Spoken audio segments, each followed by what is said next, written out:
Hal-hal yang harus dilatih dalam kehidupan. Gue sedikit cerita, gue pernah berada di kondisi yang fuck up banget. Jadi gue ngerasa bosen di kerjaan, di rumah juga nggak betah karena memang pada saat itu rumah gue bukan rumah yang estetik. Dari situ gue pernah coba ngekos, tapi ternyata sendirian di kosan tuh malah ngebuat gue makin ngerasa fuck up.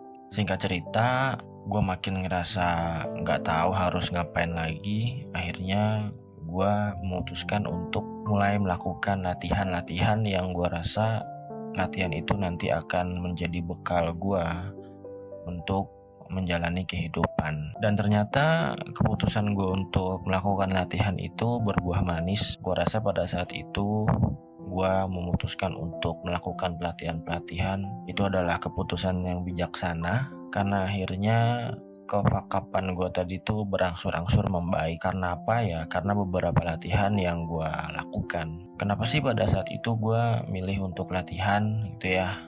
Nah, pada saat itu tuh gue ngebaca satu pola, karena gue atau kalian pasti pernah dengar cerita orang yang terjebak dalam keadaan yang sudah sangat baik dan akhirnya mereka berhenti melakukan hal-hal yang sifatnya baik atau mereka berhenti berlatih. Terus ketika mereka dihadapkan sama kehidupan yang lebih luas, nah, di situ mereka merasa menyesal. Kenapa menyesal ya? Karena mereka berhenti berlatih.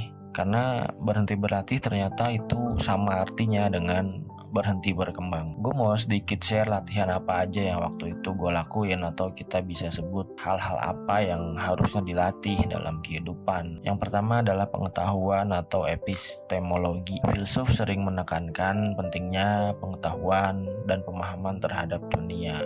Betapa pentingnya memahami ilmu pengetahuan alam, ilmu pengetahuan apapun itu, karena ilmu pengetahuan alam atau ilmu pengetahuan dunia itu tidak mengajarkan atau tidak diajarkan di sekolahan. Maka kita yang harus mencari tahu perihal ilmu pengetahuan yang ada di alam. Memang ilmu pengetahuan itu sangat luas, tapi kita tetap harus menitinya satu persatu. Mari kita mulai dari pengetahuan yang paling umum, yaitu realitas, pengetahuan ilmiah, dan logika, agar dalam kehidupan kalian gak ngambil keputusan yang salah atau kalian bisa ngambil keputusan yang baik. Kalau lo beragama ya, maka keputusan dari keimanan lo itu yang akan menjadi benar-benar sesuatu yang didasari oleh keyakinan jiwa, yaitu yang disebut dengan realitas. Kemudian pelatihan yang kedua adalah kesehatan.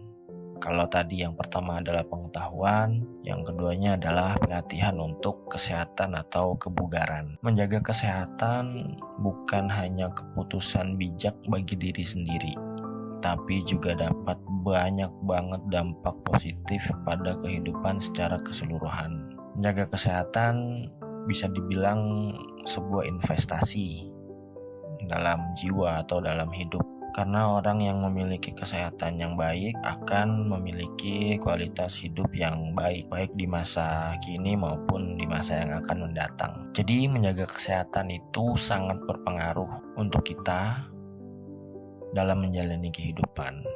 Di antaranya aspek fisik, mental, sosial kehidupan, dan masih banyak lagi. Kemudian pelatihan yang gue lakukan berikutnya adalah hubungan sosial. Lu sadar gak sih, menjalin hubungan sosial yang baik tuh gak semua orang bisa melakukannya dengan benar.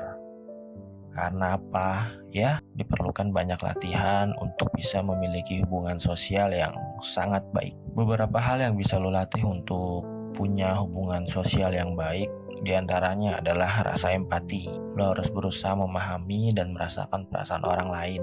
Setelah itu, lo harus punya integritas. Lo harus mempertahankan nilai-nilai etika dan moral, agar nilai diri lo gak rusak. Dengan nilai diri yang baik tentu akan mempermudah lo dalam berhubungan sosial dengan orang lain. Lalu berikutnya adalah tanggung jawab. Ya, bertanggung jawab atas tindakan yang lo lakukan atau atas keputusan lo sendiri. Itu adalah hal yang betul-betul penting.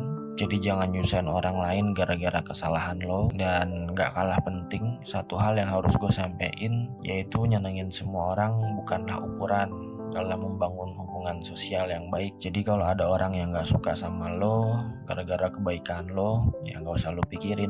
Justru orang kayak gitu sebaiknya lo jauhin dari hidup. Kemudian yang terakhir adalah keterampilan teknologi. Lo harus bisa beradaptasi terhadap perkembangan teknologi. Lo harus terus belajar ngikutin perkembangan teknologi, karena ngikutin perkembangan teknologi adalah hal yang baik selama lo menggunakan teknologi untuk melatih diri lo menjadi lebih baik. Jadi jangan salah menggunakan teknologi, karena menurut para ahli perkembangan teknologi bagaikan pisau bermata dua. Kalau lo salah makainya, ya lo sendiri yang bakal terluka, jantung lo sendiri yang bakal rusak, dan akhirnya hidup lo gak semenarik seperti seharusnya. Nah, sebetulnya masih banyak lagi hal-hal yang bisa lo latih di hidup lo, tapi yang gue sampaikan tadi itu menurut gue adalah hal-hal wajib yang harus lo latih di hidup lo. Gue coba recap ya. Jadi berdasarkan pengalaman gue, ketika gue ngerasa fuck up, terus gue melakukan beberapa pelatihan. Latihan yang gue lakuin yang pertama adalah pengetahuan. Jadi gue melatih pengetahuan gue menambah ilmu pengetahuan gue pelajari realitas, gue pelajari logika, pengetahuan ilmiah dan sebagainya. Kemudian kesehatan, gue latih kesehatan gue jaga kesehatan gue untuk supaya gue bisa punya kehidupan yang lebih baik di masa sekarang dan di masa depan. Kemudian gue juga melatih untuk punya hubungan sosial yang baik, gimana caranya gue punya empati yang tinggi, gue menjaga integritas dan bertanggung jawab. Kemudian yang terakhir adalah keterampilan teknologi. Ya lu gak boleh jadi orang yang gaptek, karena teknologi bisa ngebantu lo, tapi jangan salah menggunakan teknologi, karena teknologi juga bisa ngebunuh lo. Nah itu tadi teman-teman 4 hal yang harus dilatih dalam kehidupan lo, yang menurut gua paling utama. Tadi gua udah bilang masih banyak lagi pelatihan-pelatihan yang bisa lo lakukan untuk menjadi support system di hidup lo. Jadi teman-teman jangan berhenti berlatih, karena berhenti berlatih artinya berhenti berkembang. Oke teman-teman, mungkin segitu dulu video dari gua. Sampai ketemu di konten berikutnya. Jangan lupa komen kalau memang ada hal-hal yang mau lo komentarin atau lo sampaikan. Kalau berkenan lo boleh share pengetahuan yang lo dapat dari konten ini ke teman-teman lo. Cukup sekian konten pada kali ini. Sampai ketemu di video berikutnya. Gue Jackson, see you.